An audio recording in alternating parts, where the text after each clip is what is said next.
What is up, guys? It's Kingblacks coming at you with another E3 prediction video for 2019. As you may know, this is E3 season, and it's already turning out to be a little bit of a dicey situation with Sony pulling out, saying they're not going to do a press conference this year. It's just going to be crazy. But I just wanted to give you guys some early predictions of what we think is going to be at E3 this year, maybe some possible release dates, and so on and so forth. So without further ado, I want to introduce my friend Seiji Hito, coming in the building.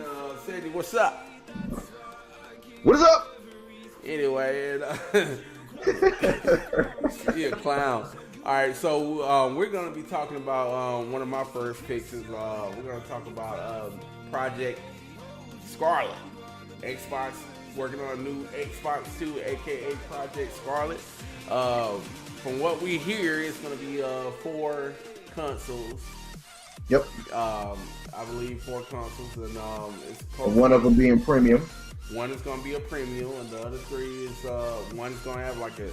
What they're saying, like one's supposed to have like a CD case, a CD-ROM, and the other ones wasn't. Yeah, they're still going to give people the option of you'll still have the CD-ROM, like so you can read the disc and buy them if you want to, but the other consoles will be digital only. Right. So yeah, they possible a few consoles and everything. Hopefully we get a release date for that. My prediction is they're gonna probably give a release date, but that's gonna be maybe December 2020. Thinking that it's gonna be like they're gonna try to get that out there after PlayStation 5 to kind of try to capitalize on that. The next prediction is they're gonna talk about their streaming service, Xbox Cloud. From what I know is they're setting that up to be rivaling Google's game streaming service. Don't know the name right now, but Google has a game streaming service, and they're gonna be coming out with that and everything. It's supposed to coincide with the new Xbox, for what I hear. Next up, we're talking about Nintendo coming out with a new console as well. Another new Switch is supposed to be better improved. They're going to be working on that as well. I expect to see something like that. Said, you got anything for me? The thing I wanted to add in was that Microsoft, in the report, an article that they gave, I think about like a month or 2 ago, they stated that they were going to do a test run on one of the consoles, and they were going to launch that around May to try to get see what the reception will be like in preparation for later on this year. So be on the lookout for that in May. I'm not sure how many are going to get released, or if you might have to specifically go to a brick and mortar retailer, or if you could just specifically order them from the Microsoft website, but they will have those out there. Okay. So without further ado, we're going to move into a few IPs that are rumored to be at E3 this year. Hopefully we'll see a little bit more of and everything, especially some of them that deserve release dates, because we need to know those. Talking about a possible IP from Bethesda, hopefully they'll be able to get their shit together this year. And they'll be able to get their shit together working on a new Elder Scrolls. Possible new Elder Scrolls is supposed to be coming out maybe with a little release date and everything like that. Also, what you say? I was saying, good luck. Looking at Fallout 76, I don't really have any hope for Bethesda. That was my most regretful gaming choice purchase, day one that I've ever made in my life, regardless of what people have to say about Anthem. If you're complaining, you obviously never played Fallout. I would rather play Bullet Witch over Fallout 76. If you don't know what Bullet Witch is, either you're too young or you ended up missing that. It was a very terrible game. So I just let you know. Rest in peace, Bullet Witch. But but moving forward, we're gonna also talk about what's not really a rumor now, but it's gonna be, it's in the works. Dino Crisis. I never played much of that game, so I couldn't tell you more about it, but they're releasing a Dino Crisis 2. And said you want to elaborate on that? Dino Crisis 2 was my child. That was my most favorite. How is Dino Crisis 2 your child? It was a very beautiful game. I took care of that game. I went through the story several times. I made sure to unlock all the secret stuff so I can end up killing that one-eyed T-Rex. Like a lot of people complain about Resident Evil, how difficult it is. Try going against Company. Company are very little dinosaurs that are basically like ants. You can kill like 1 to 2, no problem. Once 20 to like 15, like 15 to 20 and 30 start coming through like the ventilation shaft, it's over for you. It's nothing that you can get up there and do without trying to commit suicide and going through the door. Also, there's another game coming out of Fable 4, a possible Fable 4 revealing. They wanted to bring in Ninja Theory is coming out with a new IP as well, Bleeding Edge, a possible teaser for that. And also, they're supposed to be seeing release dates for like Rare 2 and all of that. Another one we have moving forward to Ubisoft. Ubisoft is planning to revive a couple games from what we hear, and I'm expecting for them to be in E3 as well. Prince of Persia. What do you think about that, Sidney? I'm having like Jake Gyllenhaal flashbacks. Oh Lord. And I'm starting to see Spider-Man right now, so I don't know what to do. I'm seeing a lot of bad memories. Well, luckily for that, they are also coming out with another one, Splinter Cell as well. Sam Fisher is back, supposedly, and they want to revamp that whole IP and get that going. So hopefully we'll see something more about that in the coming days of getting closer to E3. Watch Dogs 3. The other one that's coming out, saying that this one's supposed to take place in London, and take place in London and everything. It's supposed to be a little bit more badass than 2. 2 was pretty good, but it's just all together. They really want to get that one, the next one out to get it talked about. And I expect a release date for that one to be like early this year or late this year, last quarter. Another prediction that we got going on is going to be, let's see, Halo Infinite. Yeah. What you got about that, Sidney?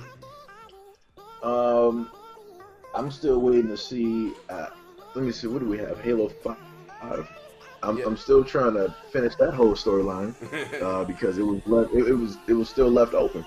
Yeah. Cortana went crazy. Chief is still here. He had to sit up there and fight the Spartans, and then they had to sit up there and fight the Prometheans, from what I can remember, and things of that nature. So it's like the story was a little bit sort of kind of all over the place, and it's still unfinished. And now we're going, in a sense, right back to the beginning.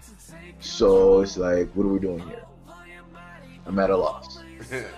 Right. So we got Halo Infinite that's set to come out. Hopefully, I would suspect a release date for that one. We worked on that with that one as well. And moving on to Square Enix, I'm expecting to see a little bit more gameplay of Final Fantasy VII Reboot. Hopefully get that cranked out as well. Maybe even a possible release date to where they're gonna release the game a little bit. What do you think about that one, Sadie? Wait, for which one? Final Fantasy VII. From at least the pictures that they showed, that you can tell they did a lot of work. It looks beautiful. It looks way better than when it came out, of course, back in the 90s on PlayStation.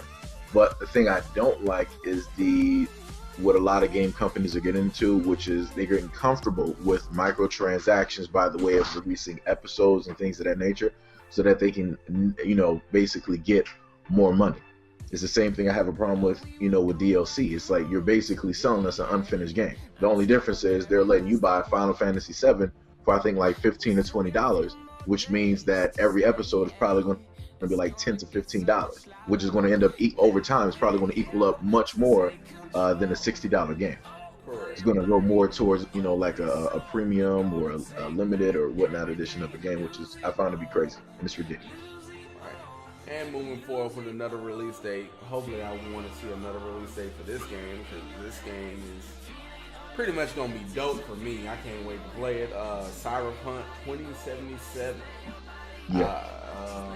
Cyberpunk 2077 looks like it takes you into a whole different world, basically, where you like dealing with robots. I feel like I'm in like Ghost in the Shell when I look at this game. Like, yeah. I love the look of it. It looks beautiful. I can't wait to play it on my 4K monitor. It's gonna happen. Maybe we can get a little bit more information about this game and a possible release date because it looks like it's about to be done. You know what I'm saying? Like they can stick a fork in that one and go from there. Next game we're gonna be talking about is gonna be Gears 5. Yes, another Gears 5, another Gears game. Talking about the same shit, but nah, I digress. I'm being a little. But yo, as a true diehard like Gears fan, I would like to say I think this is going to be the best in the series. Yeah. So without saying, we got another Gears game coming out. Expect to see a release date on that one too when they talk about it at E3. Also, we got Dying Light 2, Sedgy. Yeah. Dying Light 2. That one looks dope. Gives you a nice first-person perspective, and it looks like that one's gonna be pretty nice to go for. So I expect a release date from that as well. And Borderlands 3 now confirmed that it's gonna be released at September 13th, I believe. Hopefully, we'll see a little bit more than just a teaser, you know, about what's going on with that Borderlands 3. Yeah. You got anything you want to chime in on that one? Other than my phone chiming in before me, I think that the game will be pretty good. I'm pretty much a Borderlands fan. Played 2. I didn't exactly finish it because I was going in between Borderlands and Battleborn. You know, when those two games are actually out. I like the cell shaded, you know, art style. I like that they actually kept with what made Borderlands Borderlands. A lot of people like what was it, Polycon or Polyno, whatever the game company is. A lot of people wanted to complain like, oh, you know, they want to complain about the graphics because they expect the graphics to look more, I guess, Anthemish or whatnot or whatever, but then that wouldn't be Borderlands. Borderlands is known for a billion guns. They're known for their art style. They're known for, you know, crazy, you know, wacky type of characters and storylines and, you know, things of that nature. So I'm happy that, you know, the company stuck with what made the game originally what it is instead of trying to change it and trying to please, you know, a minority that want to complain that probably never even bought a Borderlands before. Right. Moving on to the next game, Beyond Good and Evil. I'm expecting to see more about Beyond Good and Evil 2. Of course, they first put that out 2017 that they were working on this game, and if it's anything like the first one, I think it's gonna be like a hell of a good game. You ever played that one, Cedric? No. Okay. Well, no. Yeah, even still, basically is Beyond Good and Evil. Hopefully, we'll see a little bit more about that game in the coming days at E3 as well. And Skull and Bones is next. So, another Ubisoft game. Looks beautiful. Reminds me of Assassin's Creed, of course. But looks beautiful. Hopefully we'll see a little bit more about that and be able to confirm a release date at E3 as well. Next one we can move on to Doom Eternal. You ever played any of the Doom games, Siggy? Yeah, I actually played, well, this was back way before, more than likely, a lot of your viewers were actually born. Way back in the 90s on a Windows computer, I played the very first Doom, along with Mortal Kombat 1, 2, and 3. Right. This is back when we had floppy disks. So, you know, I was playing Doom. I loved it. Even as, you know, a young kid playing it on, you know, PC on like a little joystick that had only like the joystick and 2 buttons on there. I loved it. It was fun. Right. It was a very fun game. So I'm very hyped to see a up-to-date, newer version. Not to mention that we also had one previously. I think when the Xbox One first launched, we had a brand new Doom that came out then, along with a Duke Nukem and whatnot. And they're also supposed to be bringing out a Serious Sam, but I'm not sure if that's only for PC or if it's going to come to consoles. Right. And last but certainly not least, another game that I can't wait to play that maybe we'll see a little bit more about, The Last of Us Part 2. You know what I'm saying? So maybe we'll That looks nice too. Yeah, that one looks like it's going to be dope. And we'll get to see a lot more about what's going on with that. And I think that's about wraps up my predictions. Hold up. What I got one more thing. One thing that we forgot that didn't get mentioned on the list, Ghost of Tsushima. That was supposed to launch, and then it got canceled because they're going through some type of lawsuits or whatnot or whatever. It's this game and it's another game too. So those are the games that I guess we're going to get revealed or have a little bit more info, that we were going to get a little bit more info about during E3, but nothing now. So just wanted to put that out there just in case people were wondering about those games. Right. So without further ado, I guess we'll go ahead and wrap up early predictions E3 2019. If you guys haven't subscribed yet, what you waiting for? You know what I'm saying? Go ahead, click that subscribe button, ring the notification bell, because there will be a part 2 of early predictions 2019 coming soon to you. And if you don't know, you don't show, then get going. I'm Black, Kingblacks 89, and this is my boy Sedgy. We out. Deuce.